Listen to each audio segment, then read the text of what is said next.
If you look today at the Minnesota stalemate that has occurred, the two most important people in that contest are the governor of the state of Minnesota, Mark Dayton, and Tony Sutton.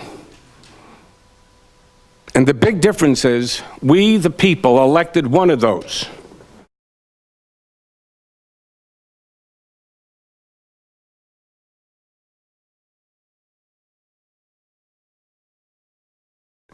Nowadays, it's sit down, be quiet, pass the bill, the flow of moneyed interests, etc.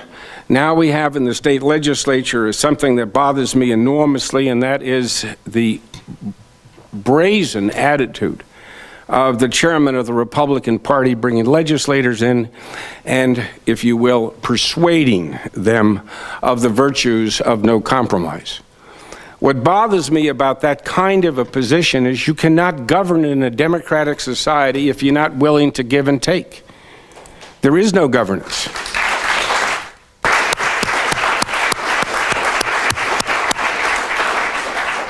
Now, I realize I got a bit of a partisan audience here,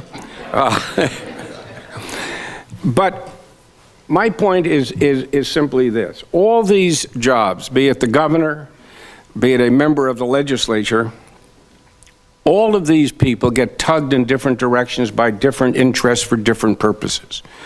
Their job is to broker the concerns, but much more importantly, it's to broker the concerns within the confines of what you and I understand the role of government to do. Government, in this particular instance, brokers between the concerns of those who have power and those who do not.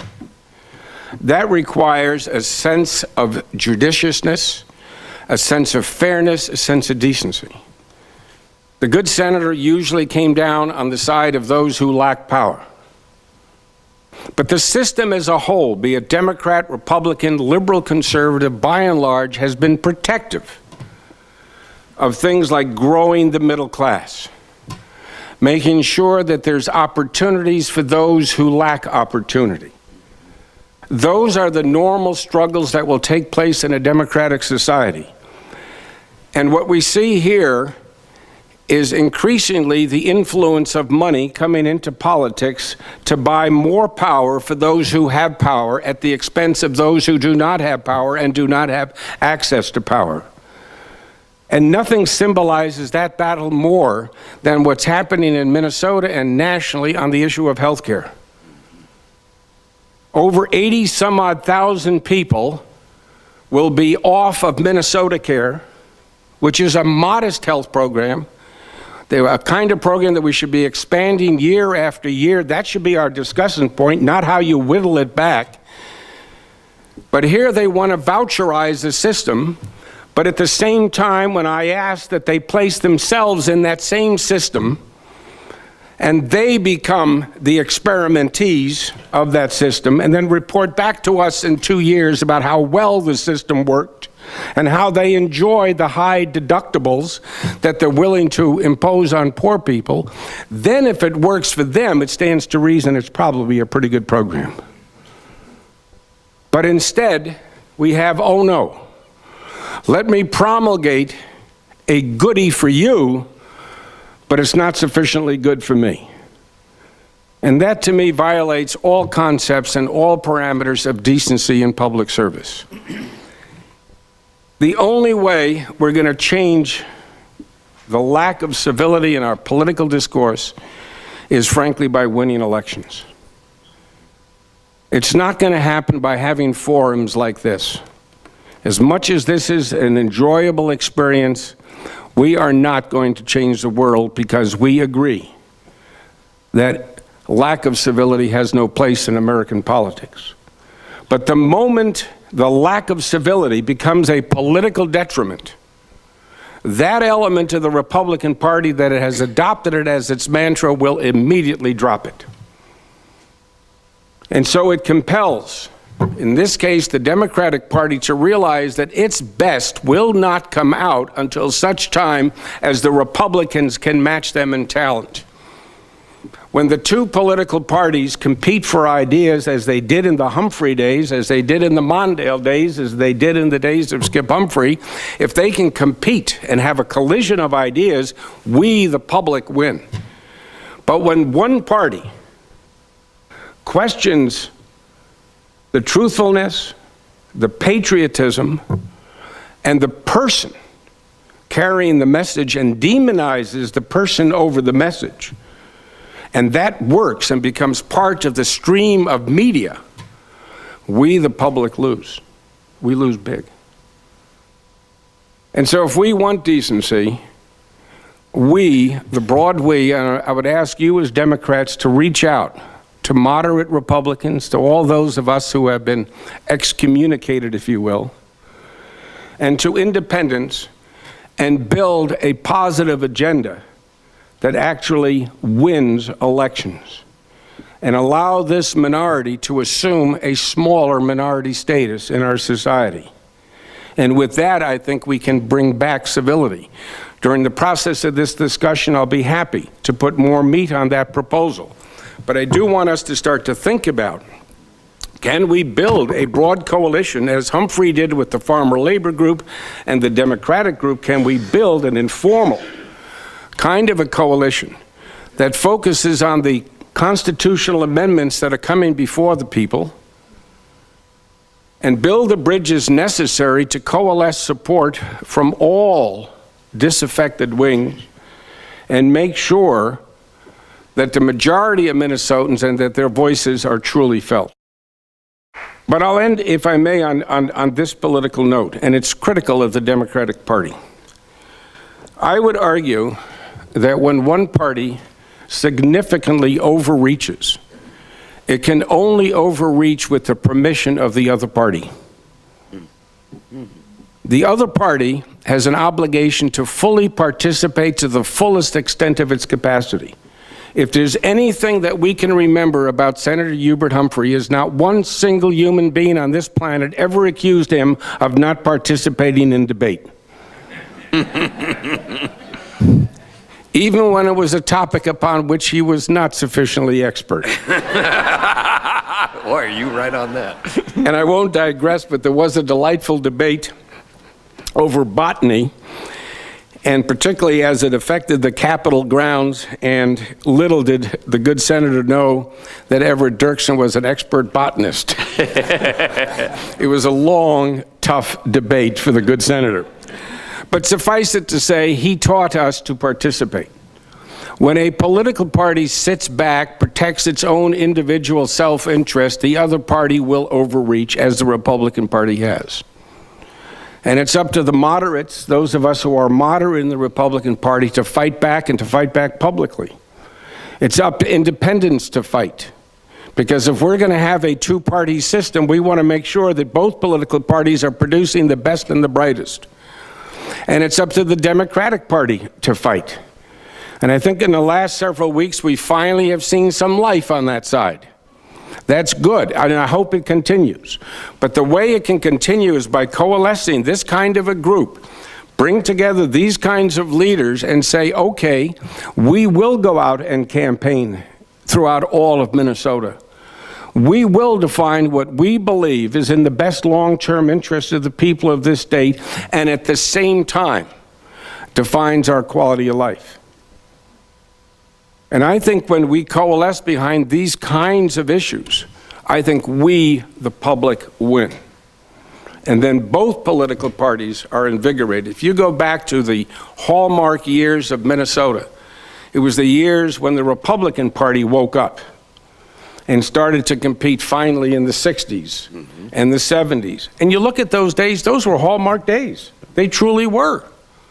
It was a competition of ideas. I remember when we came in the legislature together, all four caucuses worked day and night to be the first to complete their policy initiatives and then rush to the cameras and announce what they were for and beat the other team.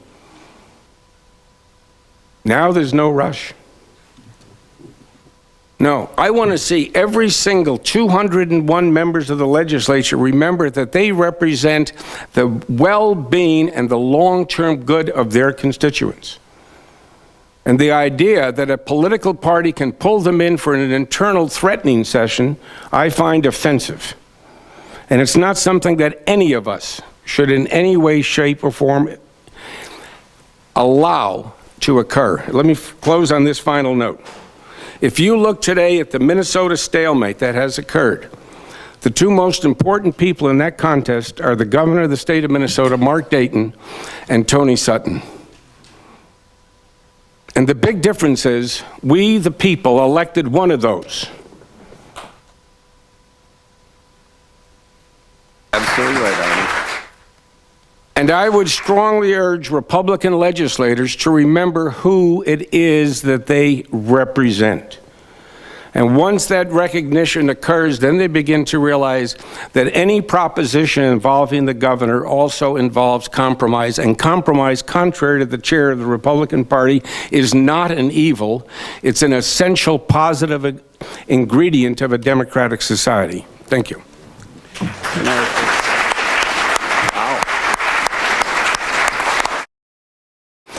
And we've always joked about never watch the legislature in process because it's sort of like watching sausage being made, and there's truth to that. It never was a smooth process. But the sad part is, it has gotten increasingly worse. And a large part of the reason is the nominating process. The traditional politeness says, well, the left is skewed to the left, the right is skewed to the right. It's kind of like two bad boys got together and had a fight. You know, that's kind of American. But the reality is that it's not. When you look at the Republican side and you wonder why so many capable candidates have dropped out, and I thought today's cartoon in the Star Tribune depicted it very well, and that is, there is no way a moderate or a traditionally conservative Republican can make it through the nominating process.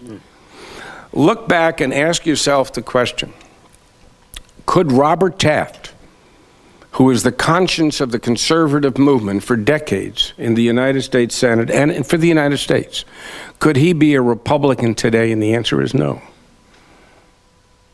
Could Barry Goldwater, clearly Mr. Republican, could he? No. And as a matter of fact, in his declining days, it was known he was not and could not be.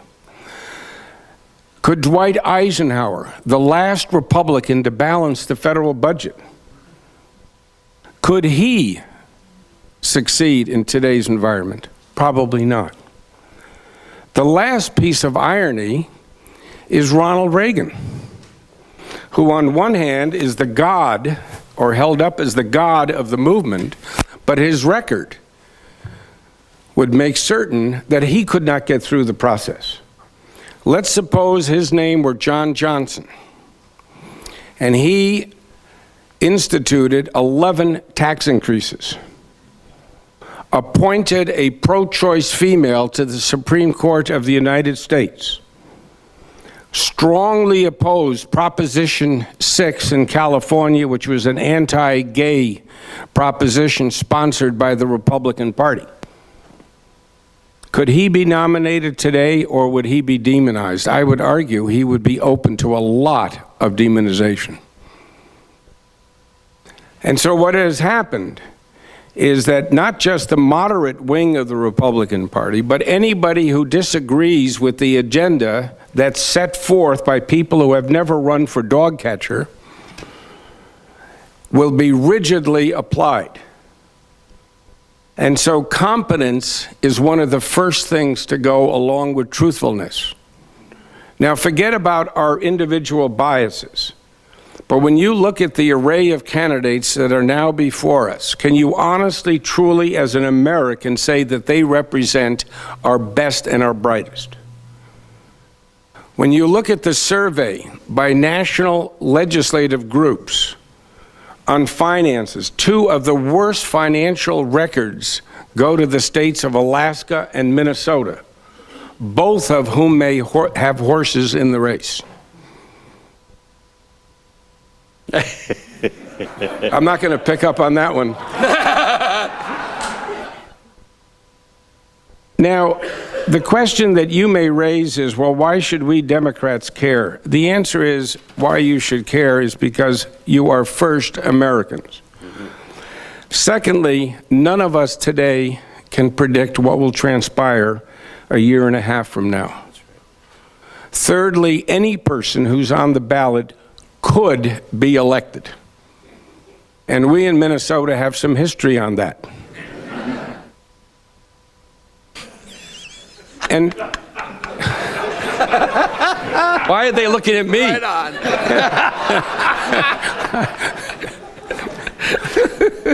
But suffice it to say, as Skip has pointed out, if we continue to take our best and our brightest and our most competent and put political theater ahead of political substance, one, we as a nation will not continue to be a first-rate international power. Two, we will not grow those kinds of quality employment opportunities that we like to think are part of our heritage. And thirdly, we will find ourselves being dictated to, rather than, as Walter Mondale has said, being a government of the people, by the people, and for the people. We have a splinter wing in the Republican Party that I believe comes across as wanting to create a theocracy. That is frightening. As a person who minored in religion, I never realized that Jesus was for greed, that Jesus was for the well-to-do and the powerful, and had disdain for those who were sick or impoverished. But what's sad about that is we, the people, have allowed others to define religion, to define their mission in the context of a higher power, blessing that mission, and we do it without proper fight back. We have to learn, as the good senator taught us, we have an obligation to participate, to speak out, to be truthful, and when need be, to throw the rascals out. And frankly, I think the time has come for that. Excellent, Arne.